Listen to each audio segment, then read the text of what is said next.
Well, hi, everybody. I'm Don Stewart, and welcome to our second edition of Breaking News this Tuesday, the 21st day of October, 2025. And we have more problems now with furthering Donald Trump's peace plan. And there's also worrisome words from Iran and also about a proposed Trump-Putin meeting. So a lot of uncertainty going on right now, as our headlines will indicate. All right, let's look at them. First of all, from the Jerusalem Post, Middle East allies ready to straighten out Hamas in Gaza, Trump warns. Well, when we read the story, it doesn't look as strong as he says it is. We'll get to that first. And then another worrisome story. Hamas still has up to 20,000 fighters, believe it or not. They've lost 90% of their rockets and production sites, but there's also some other worrisome information about their tunnel situation. And this is from YNET News. We'll get to that story afterwards. And then one from JFeed N12, it's an Israeli website. Iranian hardliners launched new Islamic civilization party to tighten control after the war with Israel. I got word from my Iranian friend Nader today. Nader works with the intelligence community, special forces. He seems to know everything that's going on. And as we're going to see when we talk about Iran, he said there's something big seemingly in the air. Lots of chatter in the intelligence community about Iran possibly attacking Israel again. There's things that are happening. There's scurrying around. So we'll see about that. We'll talk about that with this new um, Islamic civilization party they're putting together. Then finally, the White House said that there's not going to be a Donald Trump Vladimir Putin meeting for the immediate future. It's from Epoch Times. So something happened there to quash that. So again, uncertainty is the key word today.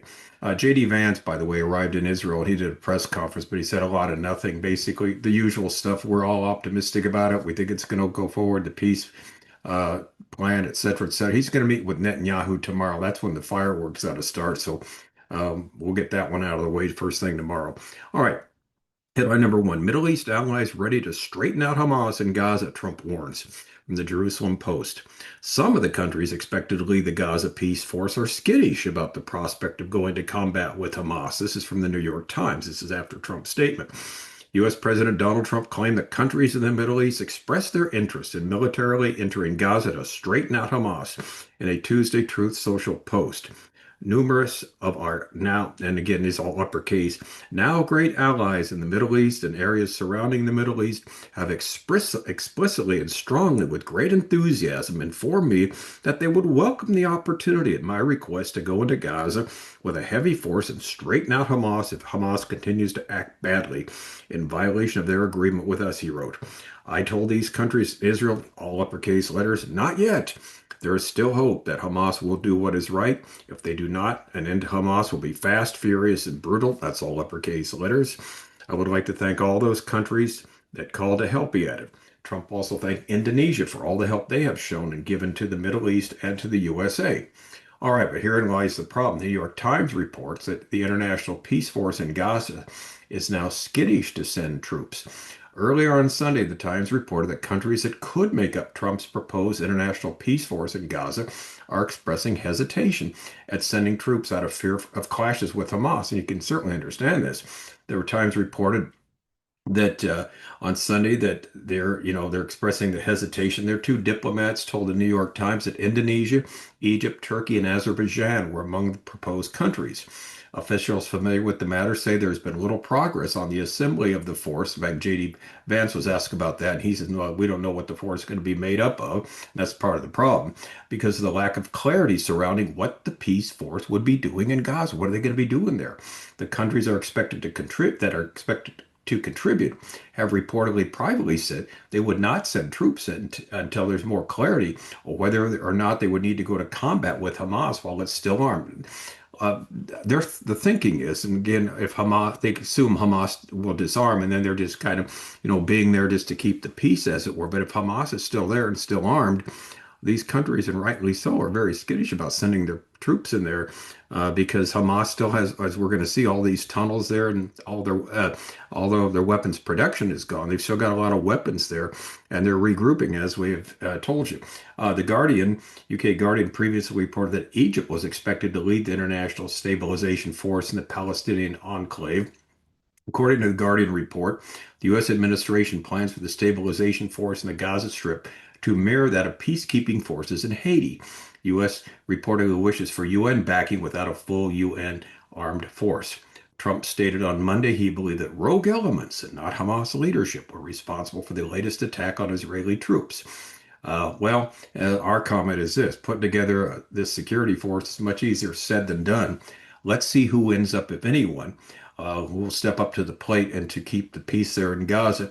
And we have the idea it'll probably be one country and one country alone. That'd be Israel, right? That'll do it.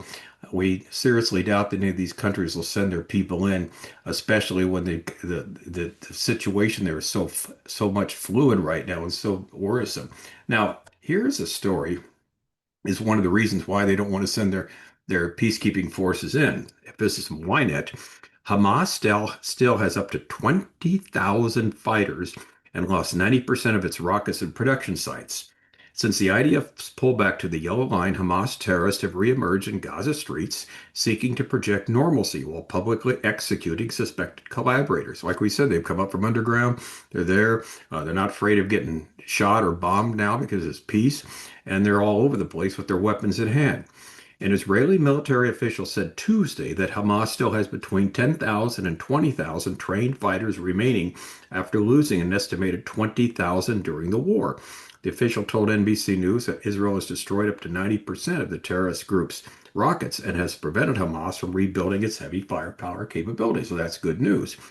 The manufacturing sites and smuggling routes that Israel struck are extremely important, said Major General retired Gior Ilan, former head of Israel's National Security Council. He told NBC News here in America that while Hamas has suffered severe losses, here comes the worry, the group is still capable of reasserting its power in the Gaza Strip.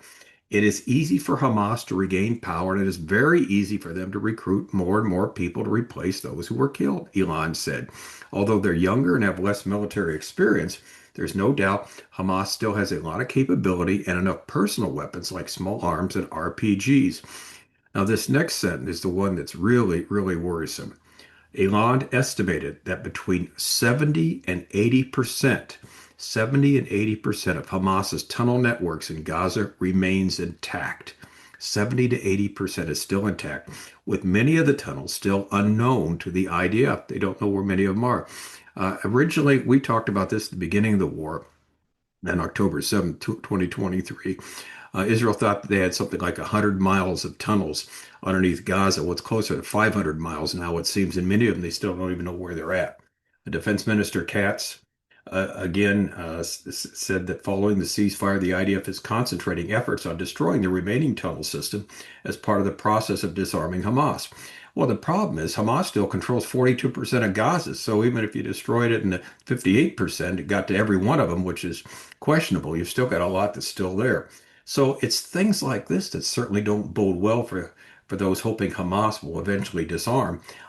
We had the story today that, remember in our first edition of Breaking News, that Hamas didn't get the memo that they've lost the war. They're acting as though they've won. It's business as usual. They're rearming, regrouping, and showing themselves publicly. They're putting politicians in position that are Hamas supporters, that if there's a new government there, well, it'll be the same old, same old. So we'll see. Now, this next heading is fascinating because with all the else going on, let's move to Iran now. Iranian hardliners launched new Islamic civilization party. What to do? What to tighten control after the war with Israel? Remember, we've had story after story about so many people outside of Iran wanting Reza Pahlavi, the eldest son of the late Shah, to take over and be the new leader of Iran and get rid of Khomeini and the mullahs and the present situation there. But the regime there, it seems, it's still hardline. And in fact, according to this, it's actually getting worse. Amid intense rivalries following the recent war with Israel and renewed international sanctions, Iranian hardliners have unveiled a new political organization called the New Islamic Civilization Party. The party held its founding Congress in Tehran this past week, marking a concerted effort by conservative elements, that means hardliners, to solidify their control and advance a radical ideological agenda. The new movement is spearheaded by prominent conservative figures. According to reports, members of this new party elected a central council for a 2-year term and announced ambitious plans for rapid expansion. These plans include establishing provincial offices across Iran and creating expert commissions dedicated to cadre training, strategic planning, and political outreach. Now, the key is here, our next heading, they're preaching revolution and global revival. At its ideological core, the new Islamic Civilization Party advocates for a global Islamic revival, actively calling on its followers to build the Ummah through stringent discipline and obedience. The party's official literature is heavily rooted in the teaching of both Ayatollah Khamenei, the new one, and the current supreme leader, and Ayatollah Khomeini, the founder of the Islamic Republic of Iran in 1979. These two figures serve as the ideological foundation for the party's primary call for revolutionary governance, quote unquote, which they envision as a system built on Islamic justice and unwavering resistance to Western influence. See, one of the things in the revolution happened in 1979 was the exportation, the beginning of that, of the Iranian Revolution across the globe. And they, again, they're the largest terrorist group in the world. They're everywhere with their, surrogates literally around the world. And, and what they're trying to do, of course, is make a world where Islam will rule their type of Islam, Shia Islam, which will basically conclude, according to their view, their last days theology, with the destruction of the big Satan, the U.S., and the little Satan, Israel. And they're working towards that. Now, the article goes on to say the launch follows a devastating period for Iran's military infrastructure. During the 12-day war with Israel in June, the Iranian regime suffered extensive damage to key military and nuclear sites. Satellite imagery captured at the time showed the destruction of radar stations, weapons depots, command centers, and several IRGC bases and air defense batteries severely damaged or in ruins. So they were really hit hard. There's no doubt about that during the 12-day war. Now, here's what I mentioned earlier. On another note, this is from my friend Nodder. Nodder, again, works with special forces, the intelligence community. He's got his finger on the pulse of everything that's going on. He's a Bible-believing Christian, a former Muslim. His dad was the assistant to the treasurer of the Shah of Iran, so they were filthy rich, to put it mildly. I'd never heard of anybody living in a five-story house, which their own, which they had. But anyway, bottom line is he came to this country as a rejected Islam, as an atheist. Someone preached the gospel to him. He's a Bible-believing Christian, but he's very concerned. He says Iran is getting ready for something pretty big. Chatter is all over the place. Rumors of another big, all uppercase letters, and big attack to the Holy Land. So we'll see. Those are what the rumors are out there. Whether they'll come to pass or not, we don't know. He also shared a story with me about what's going on in Gaza, and I can't repeat it for a variety of reasons, but let me just put it this way. It's very disconcerting, very sad what's taking place on the ground in Gaza, because his folks are there, other groups are there, and it's very, very let's put it this way, it's heartbreaking, the things he shared with me. So remember to pray for that situation sooner, hopefully, rather than later. Hamas will be removed and they'll get some type of semblance of order again. All right. Our last headline, the White House says no, and this is surprising, no Trump-Putin meeting planned in the immediate future. This is in the Epoch Times. Last week, the president said he would meet Putin in Budapest, possibly within 2 weeks. Well, today he called off the potential meeting with Russian President Putin, a White House official told the Epoch Times.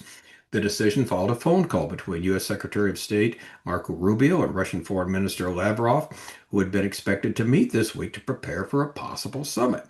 Secretary Rubio and Foreign Minister Lavrov had a productive call, White House officials said in a statement. Therefore, an additional in-person meeting between the Secretary and Foreign Minister is not necessary. But here's the kicker. There are no plans for President Trump to meet with President Putin in the immediate future. Rubio's meeting with Lavrov had been scheduled this week, a source familiar with the planning told the Epoch Times. On October 16th, just not that long ago, Trump said he spoke by phone with Putin and agreed to meet with him in Budapest, Hungary, with the aim of ending the war in Ukraine. Remember, we talked about that? Well, maybe we'll finally get an end here. It sounds like Putin's ready. Trump described the conversation as very productive in a Truth Social post.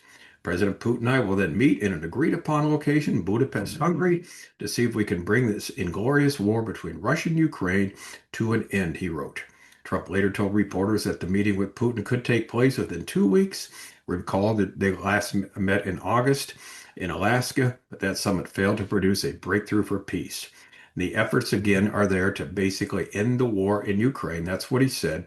He said today in an event at the Rose Garden, he says, we've already worked to put out 8 wars, and soon a ninth, seemingly referring to the Russia-Ukraine war, will also be stopped. That's what he's claiming. Trump administration recently increased pressure on Putin to end the war in Ukraine. Last week, Defense Secretary Hegseth warned Moscow that the United States and its NATO allies would impose, quote unquote, impose costs on Russia if they didn't quickly end the war with Ukraine. Hegseth said the U.S. and Europe were sending a clear message to Russia.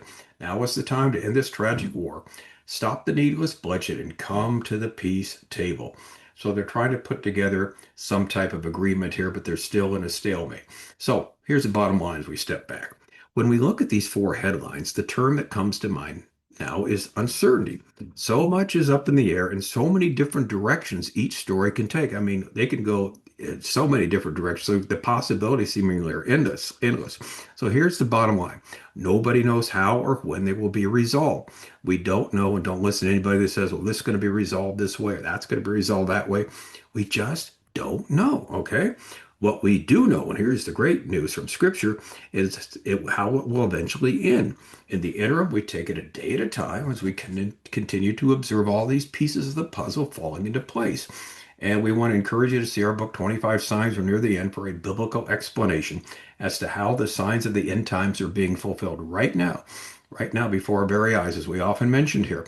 Of the 25 signs, there's 70 specific predictions within those 25 signs, 70 that have already been fulfilled. 70 last days predictions and another 30 in the process of being fulfilled. We've documented all, so please go to our website, Educating Our World. It's a free download. Everything is free.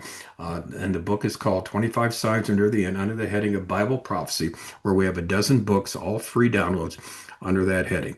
So please take advantage of what we have, the resources, and not just Bible prophecy. Hope you're reading about, we have a whole series of books on God, the person of Jesus, the Holy Spirit, the afterlife, the church, the Bible and science, humanity, sin, salvation.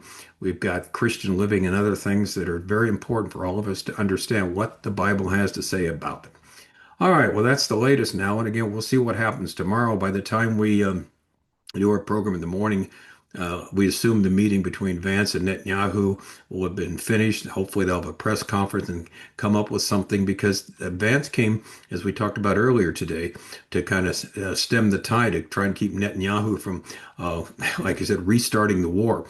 And we laughed about that. The war's been never stopped by Hamas. So we'll see what happens. It's going to be real interesting to watch all these things. There's never a dull moment here. And that's why we keep telling you each day what's taking place.